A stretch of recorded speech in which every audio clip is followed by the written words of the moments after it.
This is the Be One Change One podcast, where our mission is to help listeners define values, practice integrity, and inspire change. Our vision is to mentor men and empower them to achieve more by taking responsibility for shaping their own lives. He's CAS, an evolving man who has been shaped by adversity and continues to grow through his imperfections. And he's Roscoe, an imperfect work in progress that tries to suck less every day. Between us, we have over 40 years of Air Force fighter pilot experience with countless hours as trainers, instructors, and mentors. Join us and learn to take responsibility for your own life as we dive into subjects from leadership to resilience to vulnerability. Be the one who changes their course. Be decisive, driven, and purposeful. Set the example for others. Lead. We wish we'd had this show when we were younger men. Be the one. Who wins in a fight, The Witcher or John Wick? Oh, The Witcher. Really? Yeah. He's the master of every weapon. Yeah, but The He Witcher killed a can, dude with a pencil. he can heal himself. If he has his little juice. Plus, he's got his little juice stuff that he can do, and see he's like, The Witcher wins. He can see what thermal imaging or something. Henry right? Cavill, Witcher wins. I don't know if the new dude will, but that's valid. Hemsworth, right? That's valid. Yeah, Liam Hemsworth, I guess. Yeah, I love The Witcher, man. That's such a great show. Which Hemsworth was Thor? I mean, I love John Wick too, but I guess it depends too, like weapons wise, right? So I know, right? So if we were just doing sword play, so to speak, yeah, it's obviously The Witcher. Okay, hand to hand combat, Witcher. You think? Oh yeah, dude, John Wick's a badass. Yeah, man. but dude, even like if you've done any fighting for real, size matters. Okay. Speed and leverage is a thing. Leverage is a thing, but size, so to speak, it does matter. You know what I mean? And so, and The Witcher's not slow. He's pretty quick. Yeah, he can move pretty well. I'd like to see him handle like a Mac 10, or something. Yeah, because John Wick, I've seen him handle a sword, so to speak. Yeah, I've never seen The Witcher handle a bazooka. Yeah, Yeah, I don't know. There's just that the mystical side of what The Witcher has in his What? So other than the potion, though, what magical powers does he possess? Did we even? We've started, right? Yeah, of course we have. Are we going to tell people what we're doing? No, fuck them. They can figure it out. Right on. Okay. All right. I'm sorry. What was the question? What magical powers does The Witcher have outside of the potion? I'm trying to think. Well, the medallion thing, right? Isn't there something about the medallions? Don't they give him like some sense of something? I don't remember. It's been a while since I've seen it because they haven't had a new season out for a while. So I'm trying to remember. But he's got the potions. He's got a fair amount of, I don't know, superhuman strength, but he's stronger than average. Yeah, probably. Yeah. He can take some punishment. Yeah, for sure.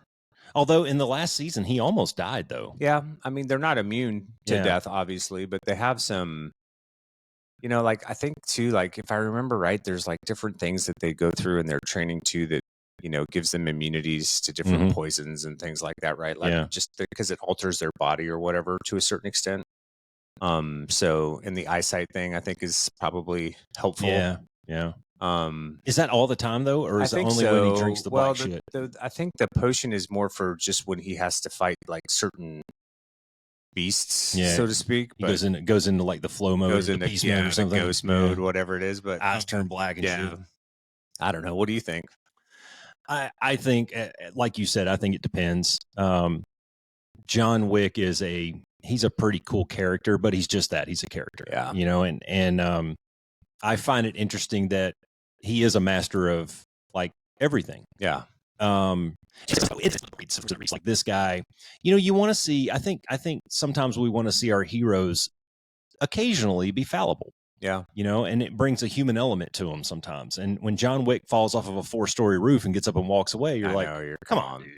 Like, when he gets shot, you want to see the guy go down for a little bit. Yeah. Instead, he just kind of gets up and hobbles off, and in the next scene, he's getting studded. And, kind of the same in The Witcher. And the one thing that I'll give The Witcher props for is he does have the potion, and he can take that shit. And when he takes that stuff, he's kind of a different animal at that point. He's not necessarily human at that point. He's kind of a different thing. And at least the way they advertise it, John Wick is supposedly 100% human. Yeah, just a regular dude. Yeah. Right? So I don't know. I'd like to see it. I think it'd be cool. Now, kind of an unfair fight because John Wick is probably, early 40s. Yeah. In reality. How old's Keanu Reeves? I don't even know. Yeah, he's got to be in his 40s, maybe even early 50s at this point. He's probably close to our age, I guess. So to take the punishment that he does and do the things that he does, you can tell in the last John Wick, he was a little slower. Yeah. Like the fight scenes, you could tell when he was trying to do something a little stiffer. Yeah, the jiu-jitsu moves, he's just a little bit slower, and it's like, okay, man. In the first John Wick, he's that's pretty young man's sport, that's for sure. Yeah, but his fucking house blows up and he just walks out of the ashes. Yeah. I know. Well, and I mean, there's so much luck involved too. Like he's probably the luckiest man in the world because all those scenes where he's fighting all these dudes in close quarters combat, but evidently all the other dudes that are swarming don't have a clean shot somehow. Bad guys are terrible shots, aren't they? They are horrible. Maybe that's why they're bad guys. Yeah, maybe. Because you can listen to other podcasts, see stuff from Iraq and Afghanistan where SEALs got killed, or some of our special ops guys, and a lot of times it's just random. These are not always. It's just or there's somebody on a rooftop that they have no idea is there that opens up and gets a lucky hit on somebody and takes them down or whatever. So some of that's just luck too. Yeah.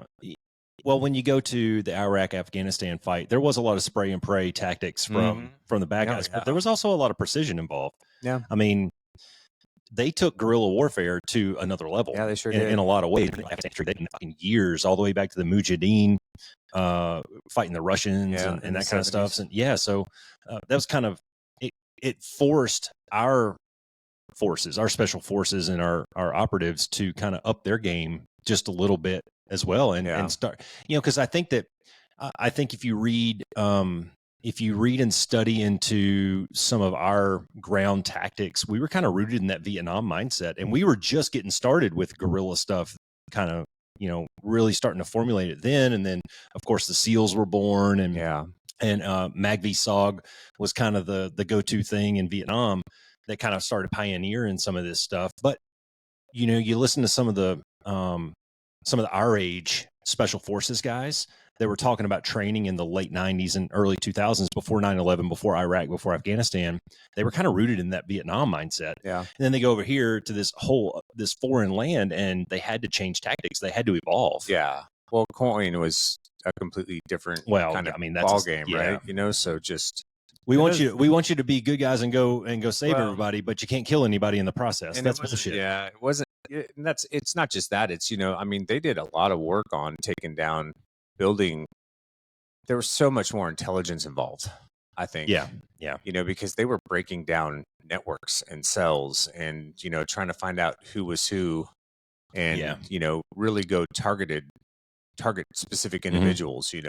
Well, so they were disrupting. That was, I think, the key word there is disrupt the networks and kind of let, because the old adage was, if you cut the head off the snake, 6 more will grow in its place. But what they were doing was they weren't necessarily trying to cut the head off the snake. They were trying to disrupt the network so that the guys would poke their heads out. Yeah. And then they could lop them off. And that's ultimately how they ended up getting bin Laden. Yeah. And I'm sure technology plays a huge role in that too, right? Just we've had the technology has advanced so much faster, decade by decade. The capabilities increase, and they increase faster. And so things that we do in Iraq and Afghanistan weren't things that we could have ever done in any other conflict. Yeah, but the irony of that is, how did you defeat that? Go back to the Stone Ages, man. Yeah. Throw rocks and pass notes to each other. Sure.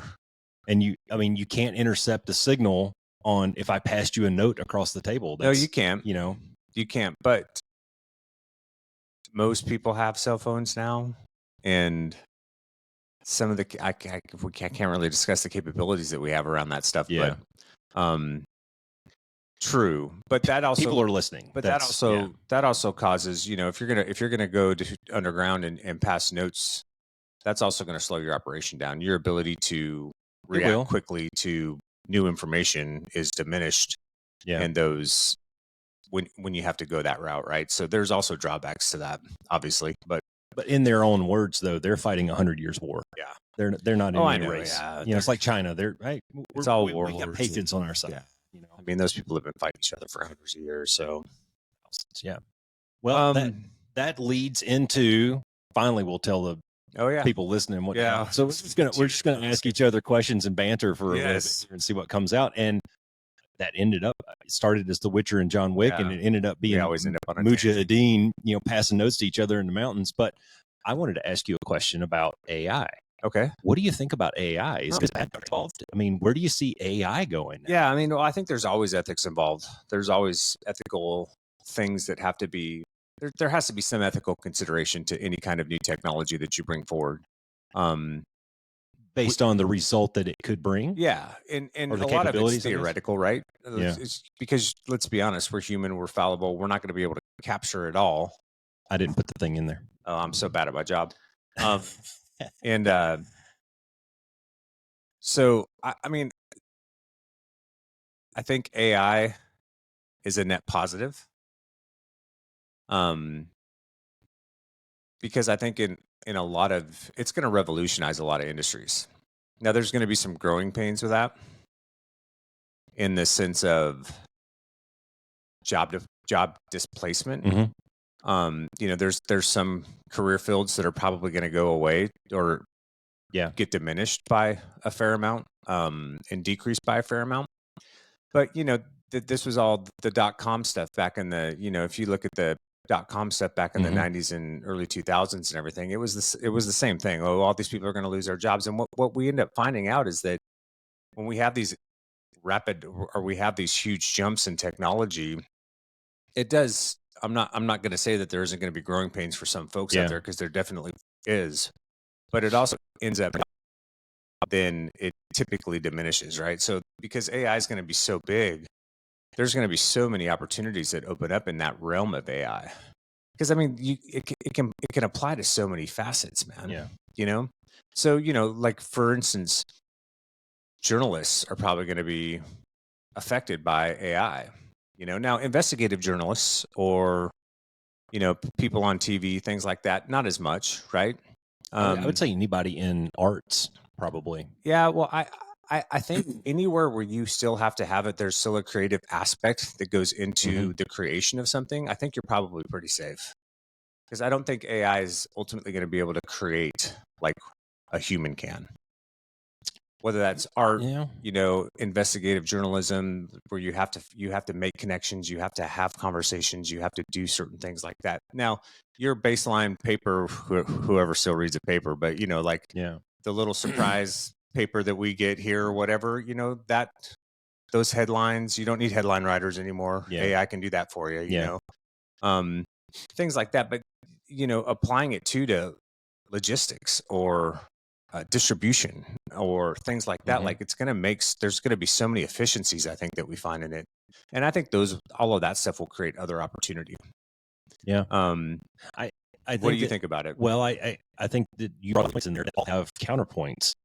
I just uploaded my book, No New Lessons, onto this platform called Ingram Spark. And it's basically a distro network so that bookstores can pick it up.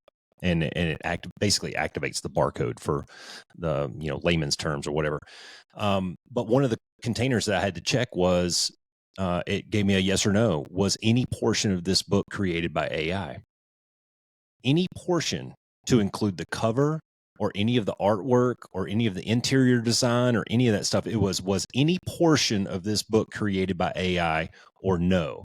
And in my case, it was no. I hired people to do this, and so I was good. But I've heard a lot of stories of people putting in one or two sentences or paragraphs and saying, write me a book on this in the tone of Paul Roscoe White or Jason Cooper or whatever, and it will go and scour the internet for anything you've ever done, any podcast, any verbal, nonverbal, anything, and it will take that into account, learn you, and then write the paper in your voice. Well, that's what large language scary, man. Well, that's what large language models are, right? I mean, but it's also super efficient. So, you take somebody like what's her name? Not the lady. Martha Stewart. Martha Stewart, thank you. Yeah, I don't know why her name escaped me.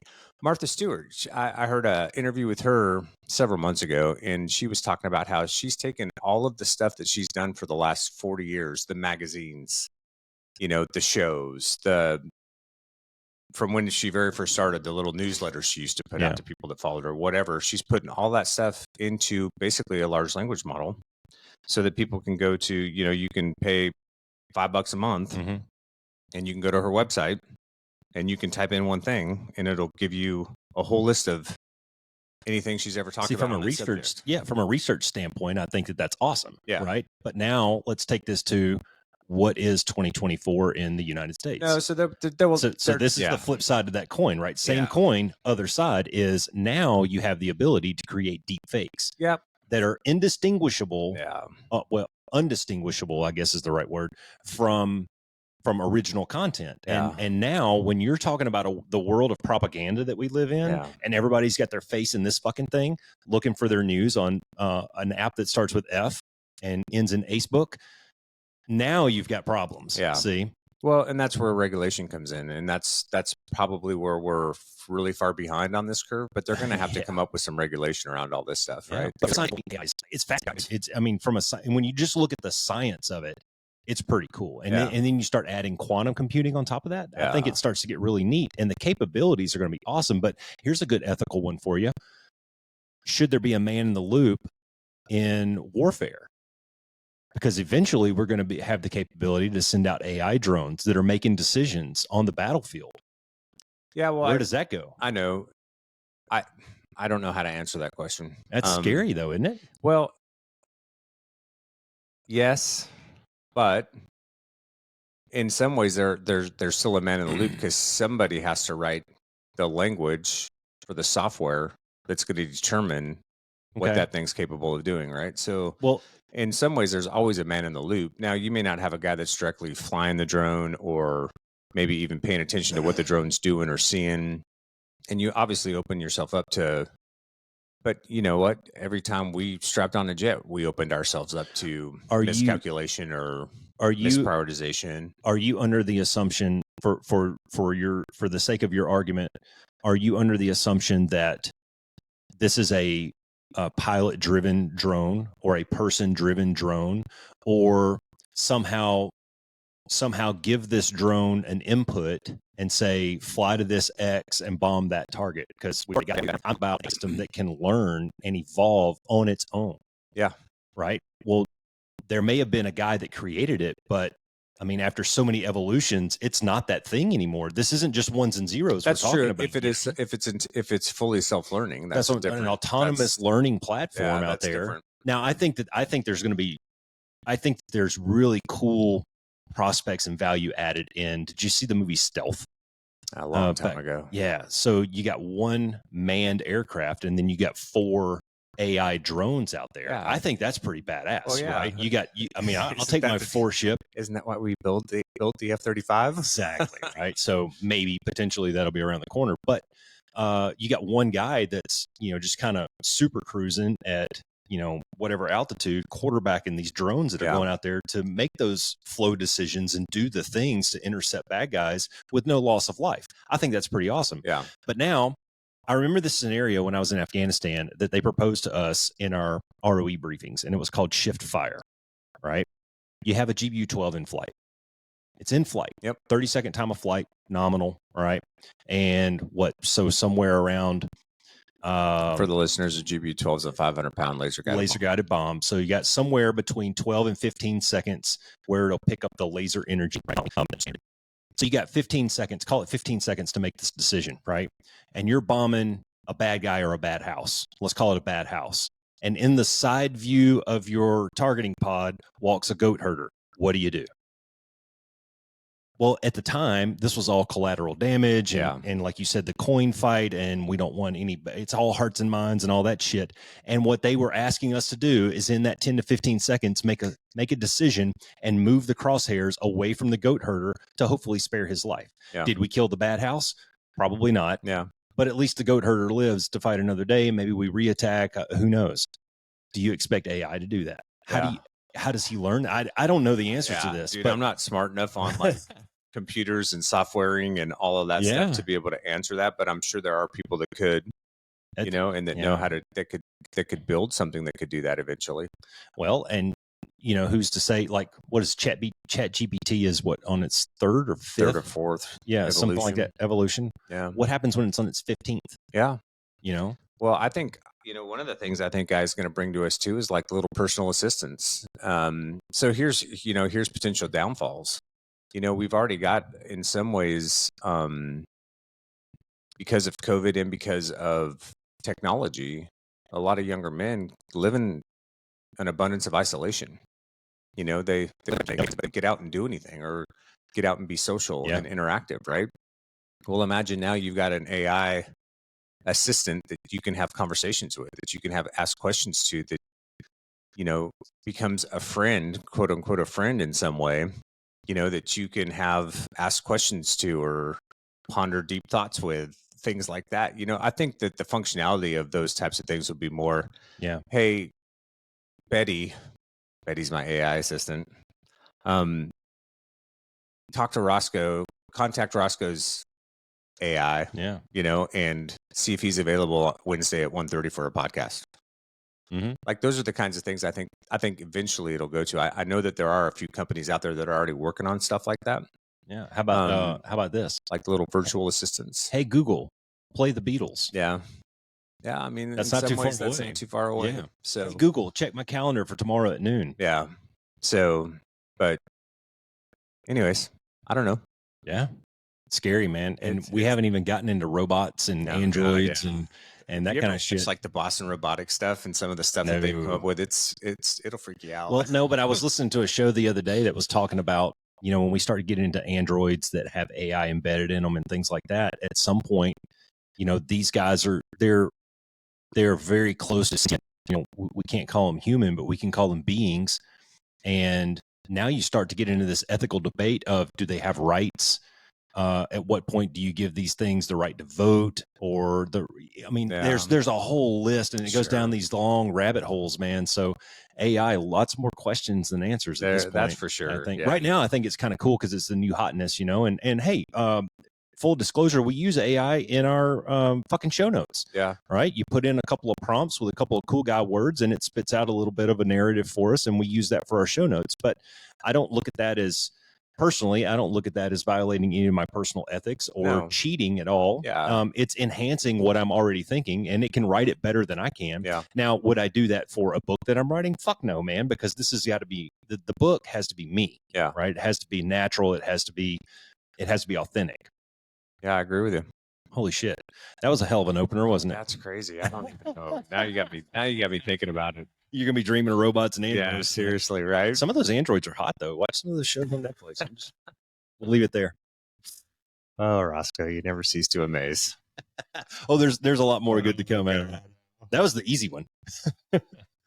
Okay, well, I'll give you an easy one. If you were a superhero, what would your superpower be? Oh gosh. Would it be or would it be? Want it to be. What would I want it to be? I think flight would probably be the best for me, because I'd like to be able to get to where I want to go in, you know, pretty short amount of time. Although there's some cool superpowers out there. I'm not into like laser eyes or anything. I think super hearing would be pretty cool. Yeah. You know, to eavesdrop on other invisibility. motherfuckers. And, yeah, that'd be kind of cool. We can bring up a lot of ethics with that, though. Yeah, for sure. No, I think flight, man, and I think that I think that I would use that. I wouldn't feel like I would be taking advantage. I wouldn't feel like taking advantage of any of the, I don't know, what am I thinking? What are the words that are escaping me? The processes of society that are already in place, I would just look to kind of bypass some of them. Yeah. You know, not cheat necessarily, but if I could get to work in 5 minutes by flying to work versus 35 minutes by driving to work, hey, that's a benefit for me. Yeah. I think that'd be good. Flight. Okay. What about you? I think it'd be speed. Speed? Yeah. Okay. Like the Flash. Land kind of speeds, Flash. Yeah, just for the same reasons, because I'm impatient. I just want to get there. That's probably the root cause. Yeah, that's probably be able to get places fast. Yeah, I think the flight thing also incorporates a lot of my general desire to look down on people. Yeah. Yeah. I think it'd be cool. Laser eyes, superhuman strength. I think that could come in handy, but I don't know if I'd want that all the time. I don't think I'd want that all the time. Yeah, I think so clarify what you mean by looking down on people. Oh, I mean it exactly how I said it. Okay. Obviously in jest. Yeah. How about this? Same version of the same or different version of the same question is immortality. I would want immortality. You don't think so? I don't think so. No? Could you imagine being on this world forever? Well, I think seeing the things that you would see over that period of time, I mean, first of all, forever is you can't get your mind around that. That's infinity, and you can't even wrap your brain around that. But to see the things that you would see in that time would be really cool because you'd see the world die and be born again and all that kind of shit. But that second part of that, the comma, is you would see everything die. Everything that you know and love would eventually die, and you'd still be standing there. Yeah. And that, I think, would suck. That would totally suck. I think you'd lose a great appreciation for life in general too if you were immortal. You probably get numb to it. Because what's there to it? There's no limit for you. There's nothing like what you say. Yeah, there's no end game. There's no end game, right? Yeah. So I don't think I'd want that just because I think being immortal, it would be very difficult to ever be present. And to be able to, just appreciate where you're at and, who you're around and who you're with and what you've been able to create and, just kind of your place in life. Yeah. I think all of that would escape you eventually. You see that in some of the vampire movies that are out there. That's one of their conundrums, right? Is they're like, whatever, you're going to be dead in 20 years. So who gives a shit? Yeah. This phase of the world will be over in 100 years and I'll outlive it. So do you think that dinosaurs were around do you think the vampires were around when the dinosaurs were around and then the meteor hits and all the dinosaurs died? But hey, immortality, here I am. Yeah, maybe. Or the vampires could fly away. Or the meteorites were made of wood and it killed all the vampires and then they were just born. Who knows, man? Yeah, who knows? It's craziness. More questions than answers. Straight up Pandalarium. Cats and dogs living together. That's great. All right, a little bit more serious. Okay.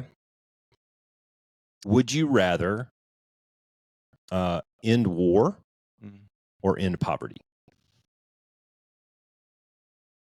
Dude, that's a deep question, man. Yeah, let's go. Both good. Yeah. Well, but it would be good to end both. Let's reframe it like that. Sure. But if you had to pick one, what would it be?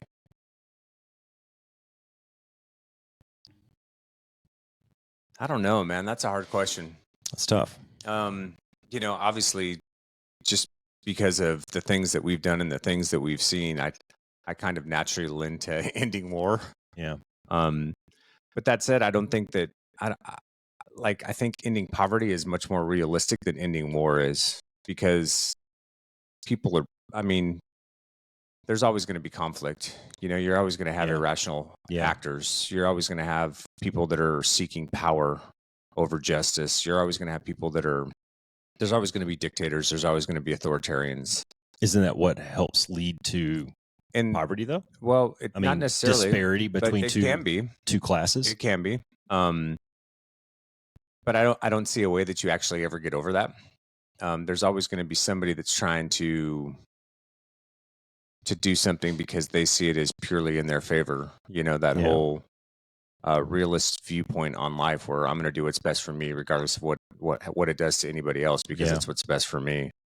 So I guess I would go with poverty because I think poverty is something that you could actually solve. Yeah. Right. I think you could. There's actually enough. There's enough capacity. There's enough money to solve some of those things. It just requires some reprioritization. Yeah, I don't know, man. I guess I thought about it just slightly different, and I was thinking war, because I'm scared that eventually we're going to get into this.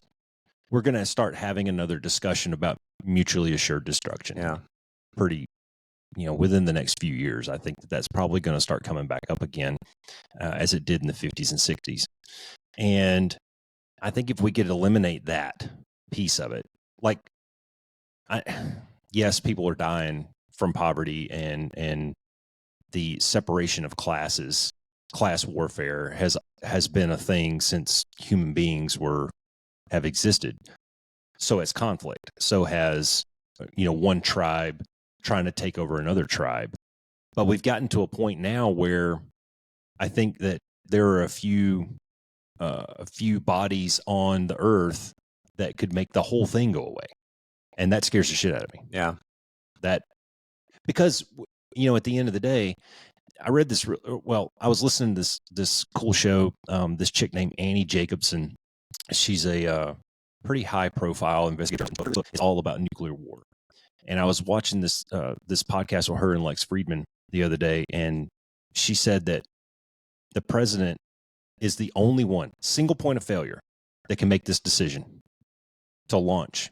And he has 6 minutes.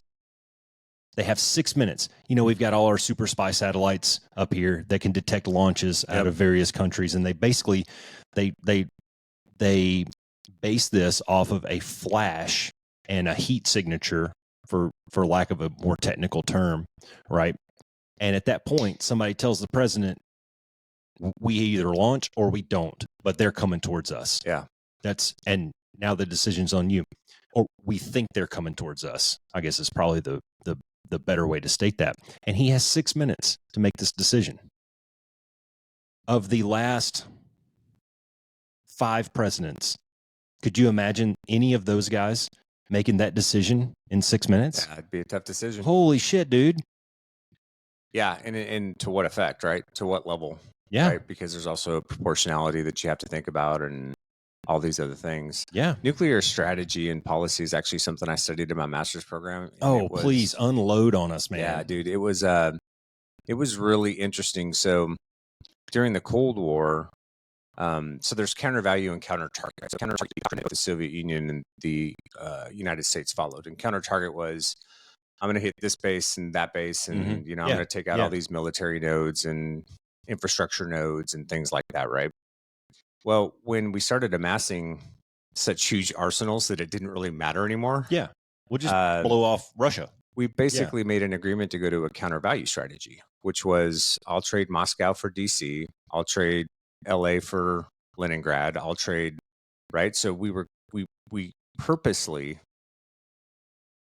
agreed to target large civilian populations with the understanding that hopefully would be a deterrent to make that decision to ever do anything, right?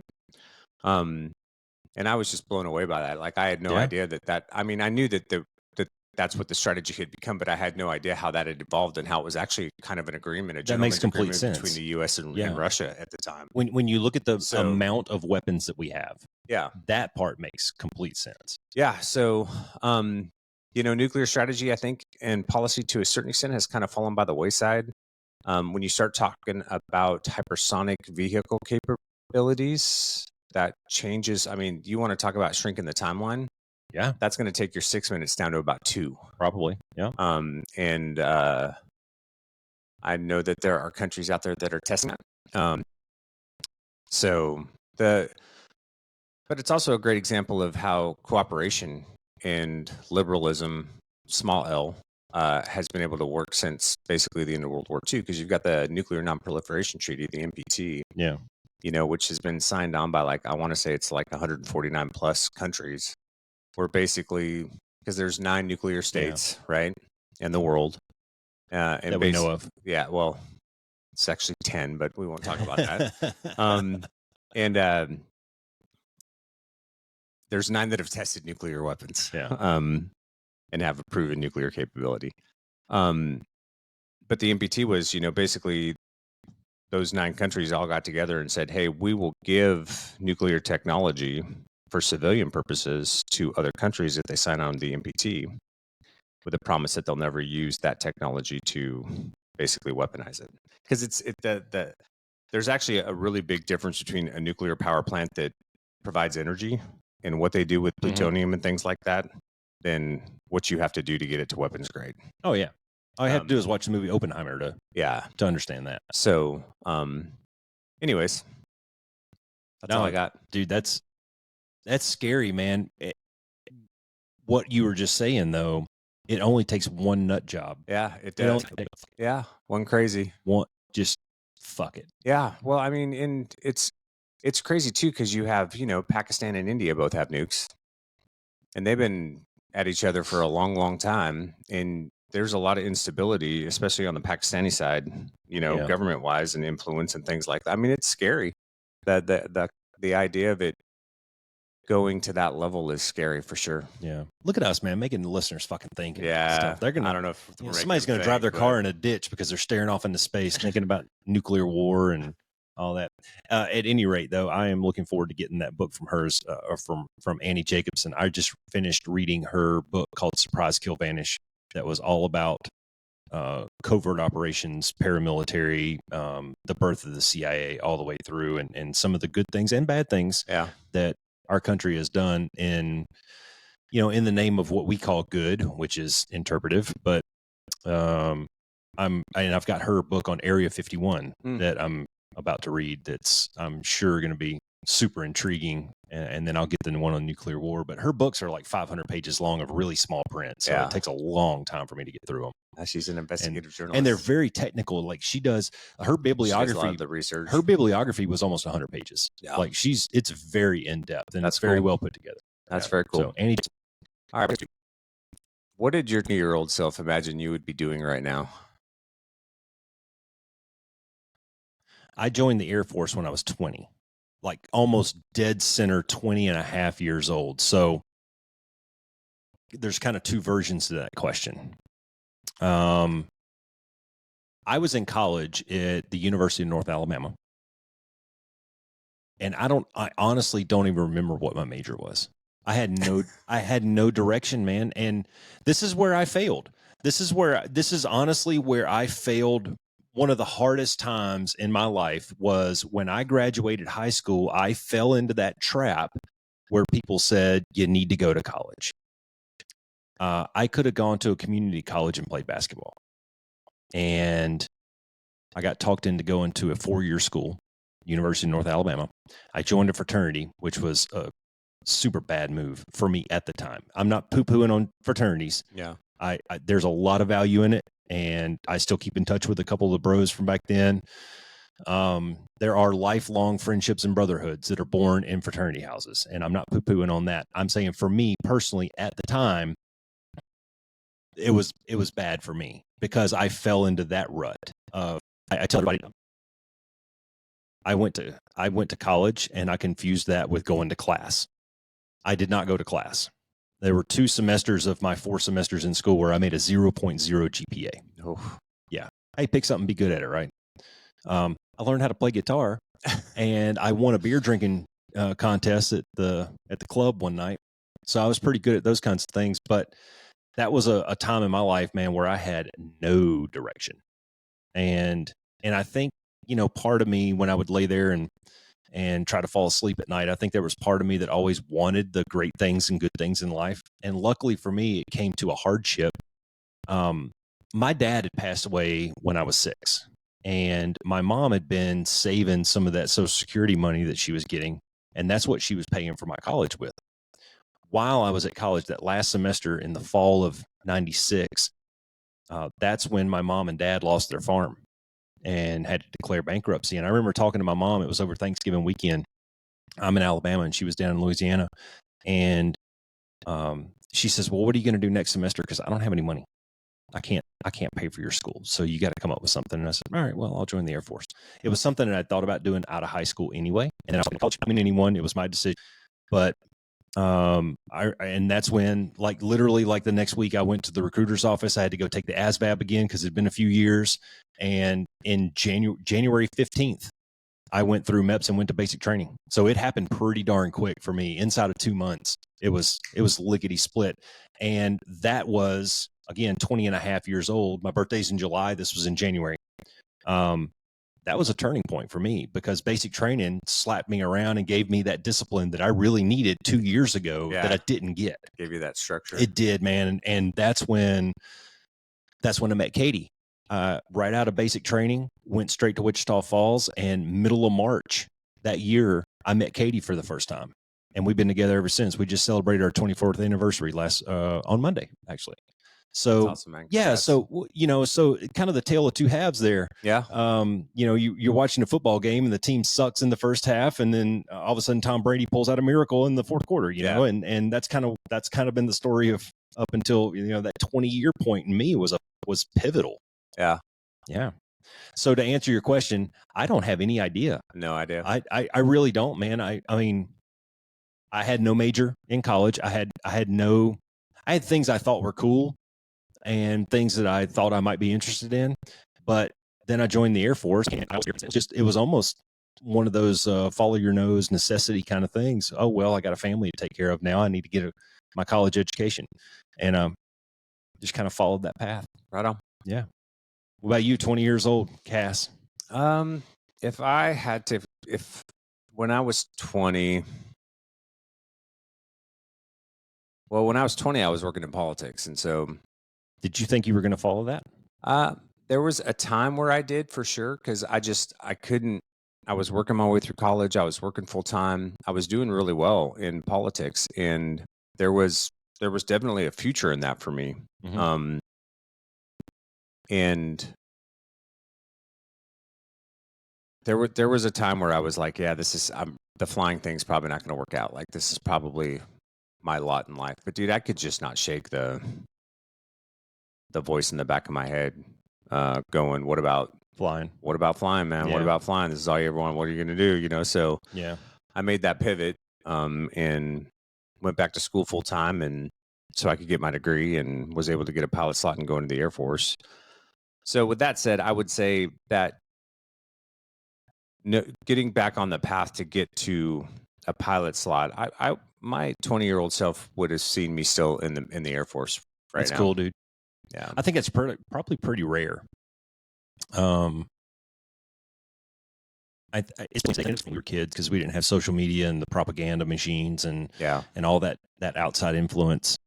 You had to go searching for things when we were little. Yeah, you did. You really had to go looking for resources and information, and it wasn't just in your face and a pop-up ad as you're scrolling or something like that. Whereas some kids today, I think, probably fall into that trap a little bit. I actually heard this really interesting statistic the other day. Fox Business was on in the break room or something while I was getting ready for my lunch, and they had this guy on, and he's starting here in Phoenix. He's starting it's kind of like a Votech on steroids, I think, and he's going to have all these trades under one roof where kids can come in and learn these trades. And they threw out this statistic that over half of Gen Zers are looking for trades versus college. College enrollments are going down. The requirement to have a 4-year degree for some jobs that are out there is going down. And so Gen Zers aren't seeing the value in it.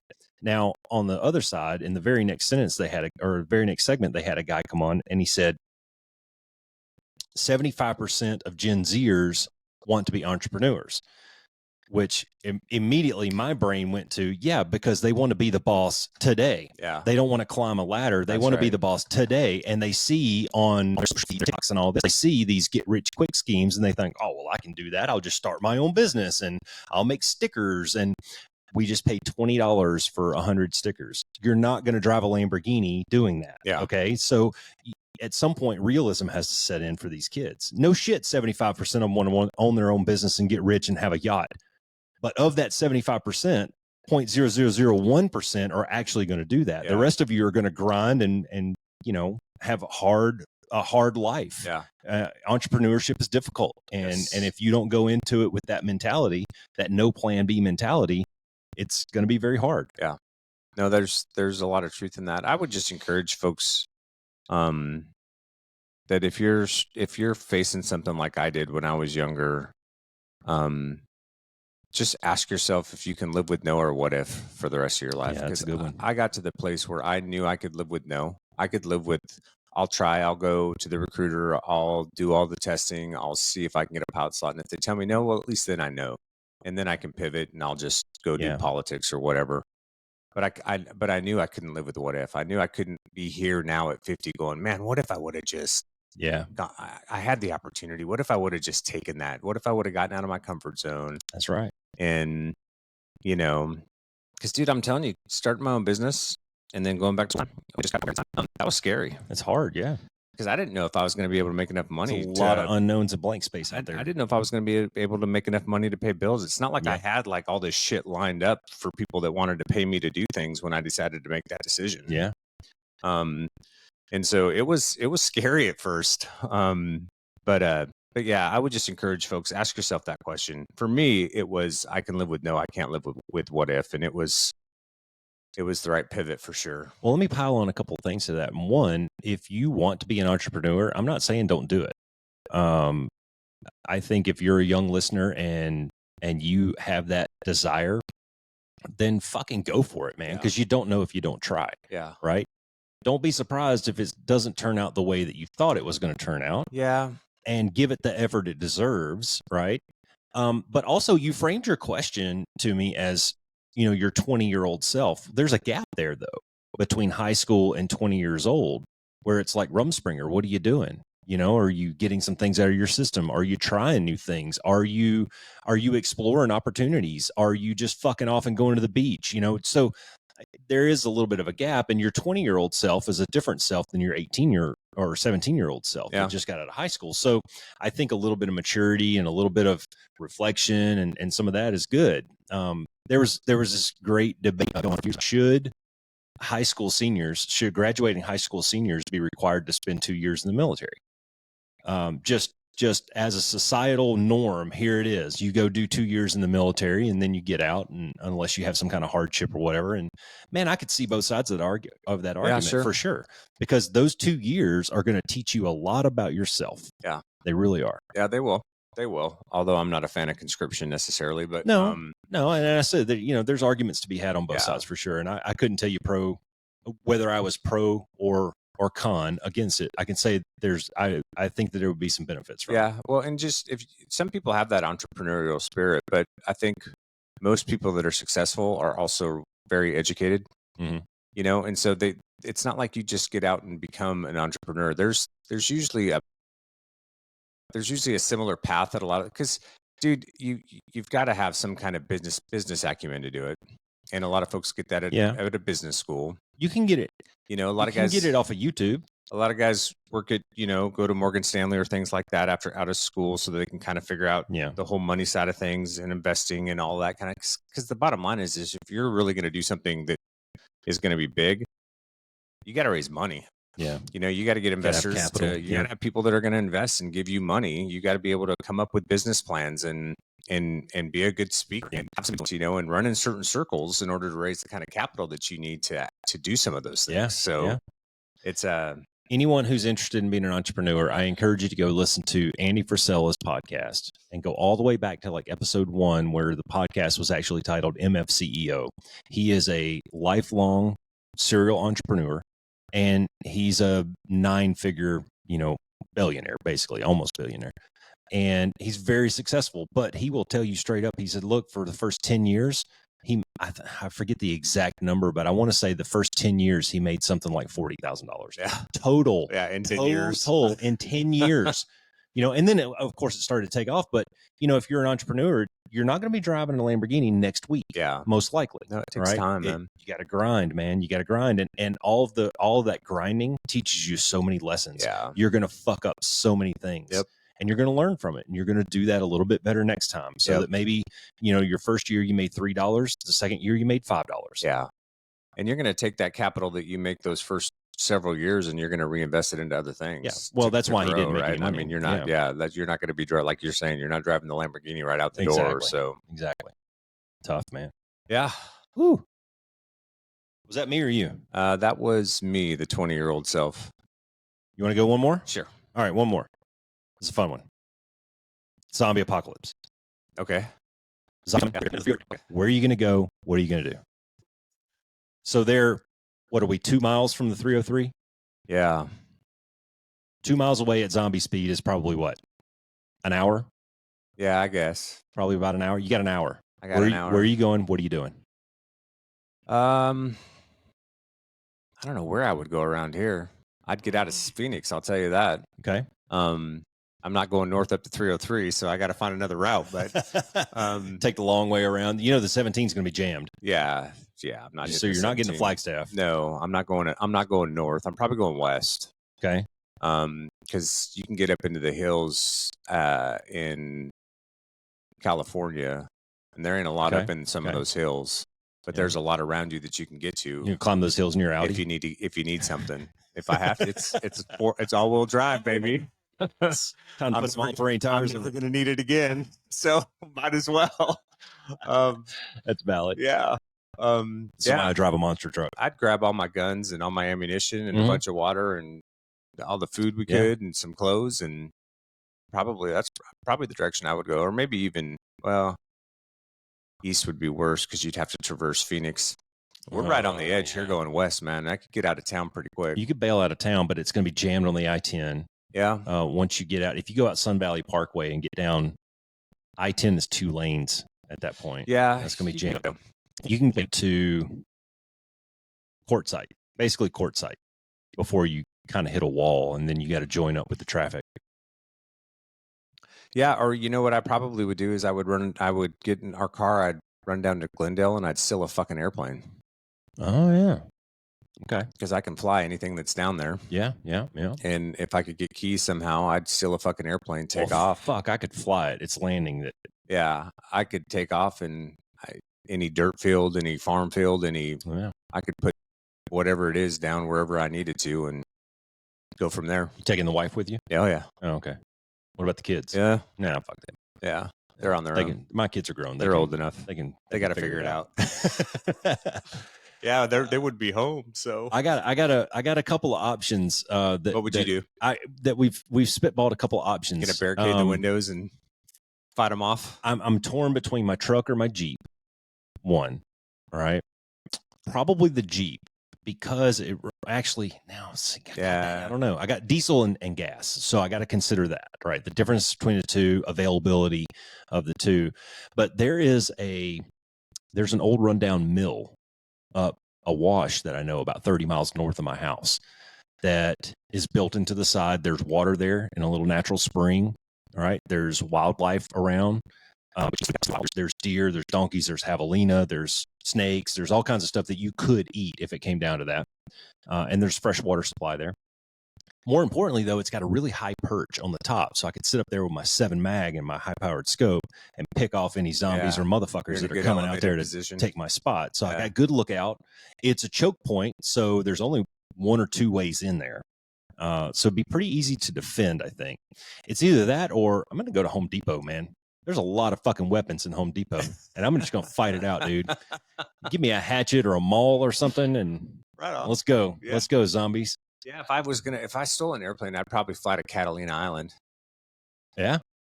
Can zombies even swim? Because I don't think it's even if they could, I mean, it's a haul from LA or Long Beach over to Catalina, and not a lot of people on the island. Fucking Catalina wine. You got enough guns, you can just take. Yeah, and there's I got enough. I could probably just take care of anything I needed to. You know what I mean? Just get rid of the people, and and then you got food. Yeah, and food and all that good stuff. There you go. Interesting. Get out over the water where it becomes a little harder for the zombie apocalypse to get to me. Yeah, no, that's a good plan. That's a good plan. Awesome. Yeah. Awesome. All right. I'm torn. I'm going to give you an option. I'm going to give you 2 questions. You can answer. If you could send a message to a large group of people, who would it be and what would you say? That's your first option. Okay. Or, why do you like to help people so much?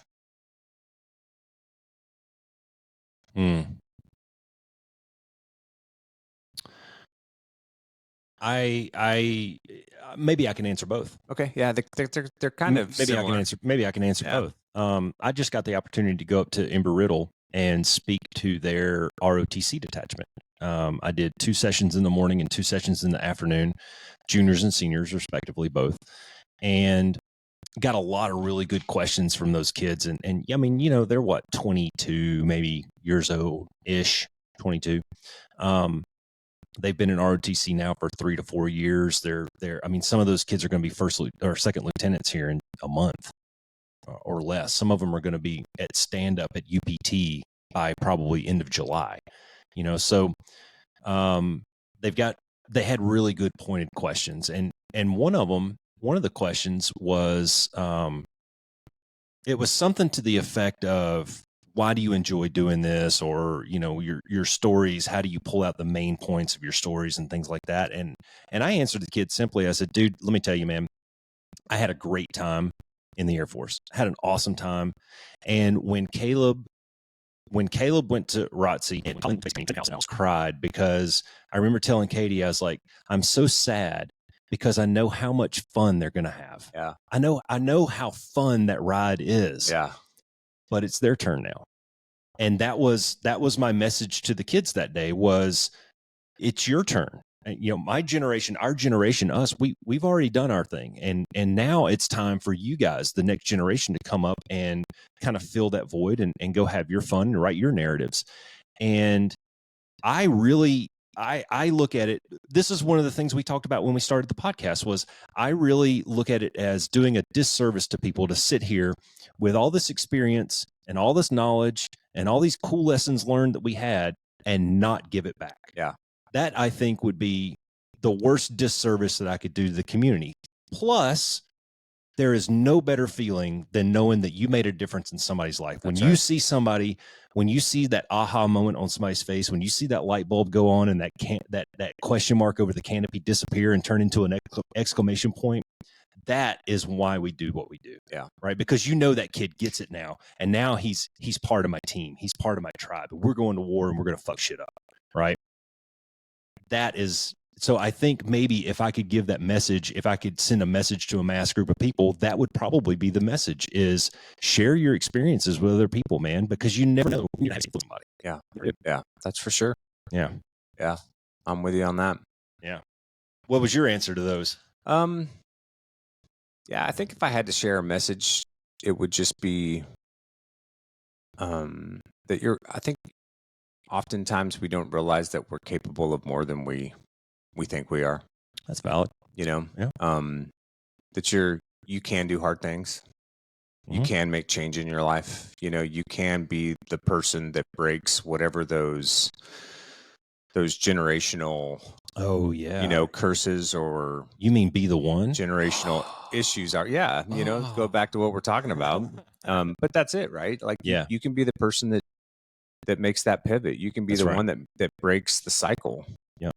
For whatever that is in your family, whether it's, education or financially or, addiction or whatever. You can be the person that finally breaks that cycle. 100%. And the effect that has downstream for your family and the family the family that your kids have and the families that follow you. I mean, it's huge, dude. It's like such a ripple effect. It's such a ripple effect, and you don't recognize it at the time because you're just doing you. But it really is. You can have these huge impacts that last, that are generational impacts. Yeah, of course. And it all comes down to just making good choices. Well, look at what you've done with your life, man. Having a little belief in yourself. What you've done with your I was the first person in my family, mother and father's side, to ever go to college. Join the Air Force, get to gallivant all around the world and have all these cool experiences, share that with your family and your kids and introduce them to new things. Like we were just talking the other day about, my kids have been eating sushi since they were like 5 years old. I didn't even know what sushi was until I was probably 25 years old. That's the product of living a very sheltered life, you know? So just by virtue of you doing what you've done, you've shared that experience with your kids, and now they're going to share new experiences with their kids. And when you watch those waves go out to sea, they just get bigger and bigger and bigger. Well, and I'm fortunate too, because I've been able to provide to a higher level for my kids and my family than my parents were able to afford for me, and I think that's some of the challenge, honestly, not to get off on a tangent here, but that's some of the challenge I think that some of the younger men face today, because I think this is I heard a statistic the other day that like this is one of the first times in our society where the generation behind ours isn't actually doing better than we are. Oh yeah. Right. In every generation, we've kind of leaped forward. Yeah. Us to our parents to their parents. If you think about, the Industrial Revolution and how, and this is the first time in our society where that's not necessarily happening. We've talked about, some of the educational disparities that are going on with men in particular not going to secondary education as much. Yeah. I saw a statistic the other day where baseline housing prices in the United States in the last 4 years went from $290,000 for entry to $430,000. Like, wow.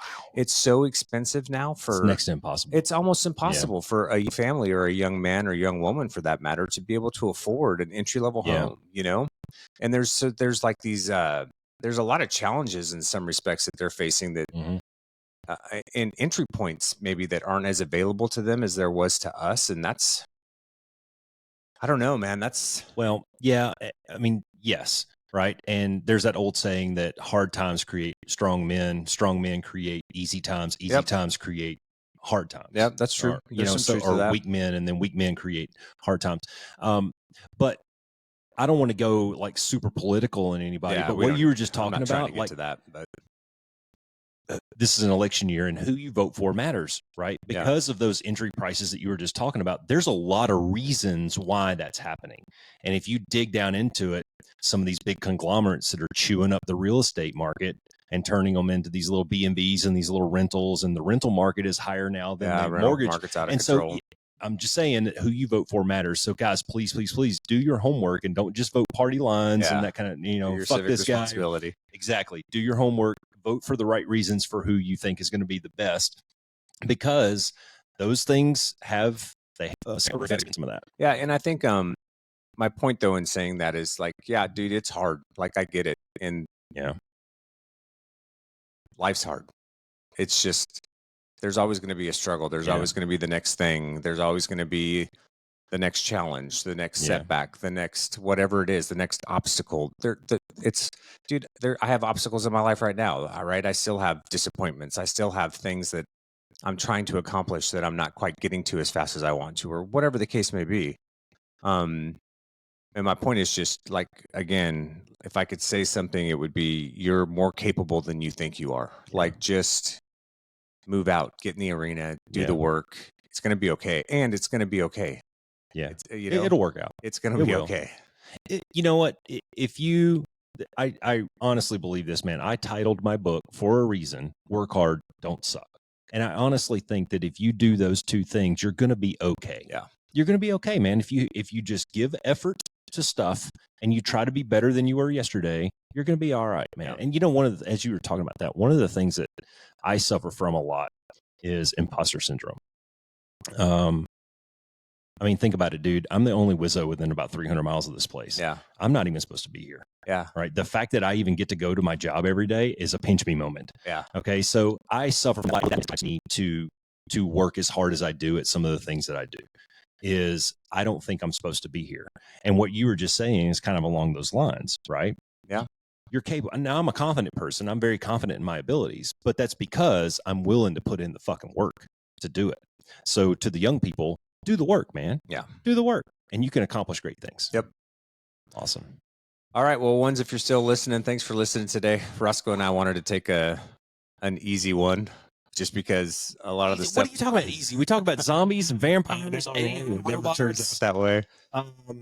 Sentient, hot fucking robots. Yeah. God. The Witcher, for crying out loud. Jeez, man. Read the books; they're better. Anyway, so thanks for listening. We're gonna get back after it on the next episode. Yeah, man. And be the change. Be the one. Thanks for flying with the Be One Change One podcast. If you got something out of this show, then be the one and share it in your circles of influence. You can be our wingman through our website at www.be1change1.com. That's B and the number 1, change and the number 1.com. We invite you to be the one and join our fighter squadron on social media at Be1Change1 on Facebook, YouTube, and Twitter.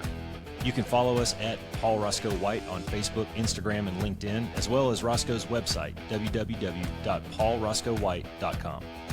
You can email us from the website, and please leave comments, share, and ask questions, or leave ideas of things you would like to discuss on future podcasts. Most importantly, be the one that helps us win the algorithm by leaving a review on whatever platform you're listening on. Thanks for joining. Until next time, be the one.